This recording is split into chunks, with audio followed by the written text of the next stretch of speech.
hoje eu vou falar com vocês um pouquinho a respeito da prova oral, falando especificamente, como é que funciona esse critério de seleção para o mestrado. Bom, geralmente nessa prova, o candidato é cobrado com relação ao projeto de pesquisa, então ele vai fazer uma defesa daquilo que ele escreveu, e também ele pode ser cobrado com relação a outros critérios, como disponibilidade de tempo, currículo e até uma espécie de entrevista a respeito dos pontos que foram cobrados na prova escrita, com relação às obras que são exigidas para a leitura, quando o mestrado exige, porque nem é todo mestrado que exige essas provas, essa modalidade de prova. Então, gente, com relação à prova oral, eu acredito que um dos principais impactos, que tem na vida da pessoa que vai fazer essa seleção é a questão de conseguir se dispor, para falar em público. Afinal, a banca, ela não está lá para simplesmente te ouvir. Não é uma, digamos assim, amigável, Ela tá lá para muitas vezes criticar o seu trabalho, para poder te deixar um pouco mais desestabilizado, para saber se você realmente tem capacidade, conhecimento para defender aquele tema. Então, se você realmente, por exemplo, escreveu o seu texto, porque infelizmente no meio acadêmico a gente tem situações como pessoas que compram projetos de pesquisa, etc. Então, é uma forma da banca conseguir averiguar se aquele aluno que está fazendo a seleção tem domínio a respeito daquele tema que ele está ingressando. Então, para saber a respeito da originalidade daquele texto, se aquele texto realmente pertence àquele aluno, etc. É claro que eles vão fazer perguntas mais capciosas, eles vão fazer questionamentos, não vai ser algo a respeito de simplesmente você falar e eles finalizarem e darem a nota. Geralmente, esse período de prova oral, os candidatos são muito questionados, então lhe exige um conhecimento maior, às vezes uma relação a respeito daquele tema com outra questão. Então, qual é a dica que eu posso dar para vocês, especificamente com relação ao projeto de pesquisa? Primeiro, não adianta vocês escolherem um projeto simplesmente porque ele se encaixa na linha de pesquisa daquele mestrado, se encaixa naquela instituição em específico. Por exemplo, você vai tentar um mestrado em Direito Constitucional, numa linha de pesquisa a respeito de direitos fundamentais, e aí você faz um projeto de pesquisa porque tem um professor lá que estuda sobre aquele tema e não foca em você, foca na banca, foca na seleção. Esse é o principal erro de quem está fazendo um projeto de pesquisa para o mestrado. Porque você vai defender algo que você não acredita, você vai defender algo que outra pessoa acredita que você está tentando porque é interessante para ingressar. Então, eu não concordo com isso, porque eu acho muito complicado de você defender aquilo que você realmente não tem interesse, que você realmente não pesquisa, que você não gosta. Porque quando a gente gosta de alguma coisa, é natural que a gente queira se interessar mais a respeito daquele tema, ler mais, produzir, desenvolver. Como uma série que você gosta e você quer maratonar. Então, como é que você vai fazer para se preparar para uma prova oral do mestrado sobre um tema que você não gosta? Então, isso não funciona bem. Então, a primeira coisa que eu vou falar para você é: foque num projeto de pesquisa a respeito de um tema que você gosta e que, paralelamente a isso, ele se encaixa na linha de pesquisa. É muito mais fácil você encontrar algo que você gosta e que também se encaixa com a linha do que você encontrar algo que se encaixa com a linha, mas que você gosta. Então, faça o caminho inverso. Esse é o primeiro ponto. O segundo ponto é: escreva seu projeto de pesquisa em um tempo hábil. Não vá tentar fazer ele como um último passo, até porque o projeto é muito importante para a seleção. Algumas seleções, inclusive, só exigem ele.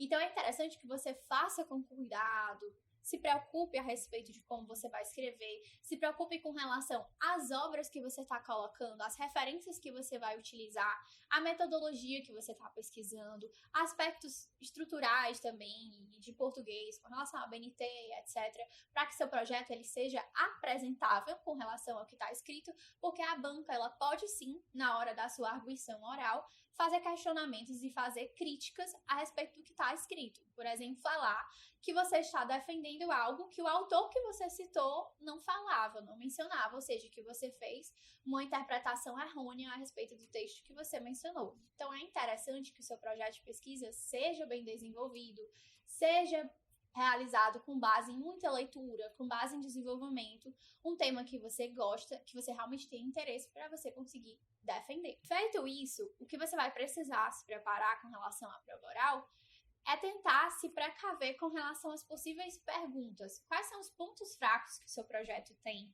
quais são os questionamentos que podem surgir. E aí uma coisa interessante é você tentar responder eles tanto no texto do próprio projeto, você já tentar deixar claro quais são os pontos que poderiam estar em aberto, então você tomar esse cuidado, como se caso você não conseguiu fazer isso, durante a sua apresentação oral, você conseguir se preparar para essas possíveis perguntas. Então, tomando cuidado a respeito dessas perguntas, você pode, por exemplo, dar seu projeto de pesquisa para colegas lerem e dizerem o que é que eles acharam, o que é que surgiu de dúvida. Você pode simular uma banca com alguns outros colegas que tentem fazer a seleção e tentar se preparar para essa parte mais relacionada a seu desenvolvimento mesmo na hora, né? De você conseguir se manter firme, conseguir falar, apesar do nervosismo e apesar da sabatina que muitas vezes a banca faz. Então, com relação à prova oral, eu diria isso para vocês, que vocês se preocupem com isso. É interessante também você se preocupar com pontos relacionados àquela instituição. Então, quais são as obras, quais são os livros que estão sendo estudados por ela, pelos professores que você vai considerar para serem seus orientadores a respeito daquele tema, os professores que vão compor a sua banca, as disciplinas daquela instituição, quais são os textos que estão sendo cobrados lá, que estão presentes no currículo Lattes dos professores, e tentar citar esses textos no seu projeto, que aí você vai mostrar não só que você está querendo ingressar no mestrado, mas que você preparou aquele seu projeto, aquela sua prova oral, para aquela instituição em específico. Você está dizendo, eu quero ser aluno daquela determinada instituição. Então, você está realmente se dedicando para ingressar naquele mestrado. Então, é interessante que você tome esses cuidados. Com relação aos pontos, né, e à entrevista, outra questão muito cobrada com relação à prova oral é com relação ao currículo. Então, é interessante que você tente, por exemplo, fazer uma continuidade na pesquisa, demonstrar uma linearidade. Então, se durante a graduação você produziu artigos científicos, se você fez uma pós a respeito de determinado tema, se o seu tema de monografia foi em determinado aspecto, você pode tentar trazer aquele tema para o seu projeto, dar uma continuidade. Isso não demonstra, muita gente entende assim, mas na verdade é o contrário. Não demonstra que você não conhece sobre outros temas e quer pesquisar sobre aquilo. Na verdade, demonstra que você é um especialista, que você está se desenvolvendo e se aprofundando em uma temática específica. Então, às vezes, é muito interessante fazer essa continuidade, de você manter o seu tema de pesquisa para desenvolver projetos futuros, inclusive o seu projeto de pesquisa do mestrado. Mostra que você não surgiu do nada, você não está lá por acaso, você realmente teve um caminho, uma história por trás disso. Então, é interessante que o seu currículo converse com o seu projeto, que são 2 pontos que são cobrados tanto nas entrevistas como prova orais do mestrado. E também, gente, com relação ao ponto, vocês podem levar em consideração o vídeo que eu falei com relação à prova escrita, né, de focar nos livros mais interessantes, nas obras mais interessantes, e, de certa forma, formular, né, possíveis perguntas que poderiam ser feitas a respeito desses textos na sua prova oral. Lembrando que nem toda prova oral de mestrado cobra obras a respeito de temas específicos. Muitas vezes o foco da prova é só o currículo, disponibilidade de tempo, que é uma coisa que no mestrado você precisa ter, e a questão do projeto de pesquisa. Então é isso, gente. Eu espero que eu tenha ajudado vocês com as informações que eu trouxe. Se vocês tiverem curtido esse vídeo, deixem um like pra mim, compartilhem com seus colegas, caso vocês acham que pode auxiliar outras pessoas também. Se inscrevam no canal, porque isso me ajuda a crescer. E é isso. Beijo, obrigada!